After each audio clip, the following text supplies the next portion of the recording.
زمونږ استاد په ټولنه کې اکثره ډېر وړې مسلو باندې ډېر غټ جنجالونه شوي موږ نننۍ پوښتنه ستاسو نه دا ده چې تاسو څه نظر لرئ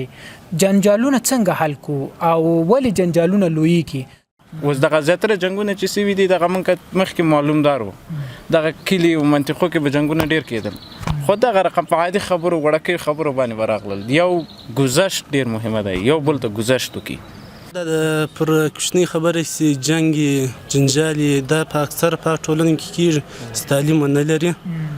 او نبي علیه السلام هم یو حدیث ته وایي د ټولو غټ جهاد هغه دی چې څوک پر خپل نفس باندې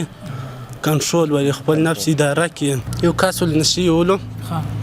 خپل پلار ته خواشینی سوی په تبر یې ولي په څه خاطر ځکه نشي توکي ته او بل څه ده بې تعلیمه و خپل نفس باندې کنټرول نه درلودی او څوک چې پر خپل نفس کنټرول ولري هغه د بل چا سره په جنګ جنجال نه اخته کېږي ځکه چې موږ تاسو ټولنه ډېر سخته پاتې ده او په مازی ذهنونه ډېر کم دي مازی فکر باندې شیطان په زړه غلبه کړی نه هیڅ چې مازی کوم خبر وسیم د ستاره ور جنجال کوي او حتی دوه درې ورځې بعد بیرته په خبرو سره ناس کې سړی دې سوچ وکړي چې اول ور کې دا سوچ سره وای اول ور دا فکر کړی وای زه دا وایم چې اول ور د جنجال کې دا فکر ونه کوي چې دا خبره دي د خبرو لارې دا کار علاوه سمه نو زه ولې جنجال پیښم او ولې څه مشکل پیښم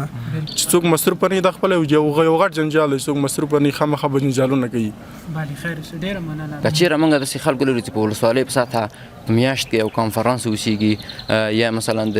استاد جمشید استاغونی وهابي لپاره خلک راټول کی د سیو خبره ټولنیز موضوعات تشریح نو هیڅ کله به خبره فکر کوم رامنځته نسی خیر ډیره مننه دا خو هغه موږ فرزبان کړه د تیرسي تسپر هغه قوي جګړه موږ منځو کې تسنه دراغلي شکر الحمدلله خو آینده کې راغله مثلا نو حل به څنګه حل به د کارو چې مثلا جګړه وکړه موږ ټول به یو لاس کېږو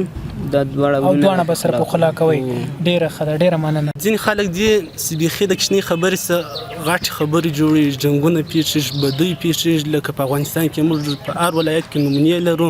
بیا نو کډې کېږي د دې مازې پر کوچنۍ خبره د یو کس په خاطر بسته کورنۍ بسته قوم د یو بل څه جلا کېږي نو جنجال ډېرې بدې پایلې لري د هېواد د پرمختګ مخه نیسي د خلکو د تعلیم مخه نیسي د خلکو ترمنځ د تاوتریخوالي رامنځته کېدو سبب کېږي نو په ټوله کې ووایو دا باید د خلکو په منځګړیتوب باندې پای ته ورسیږي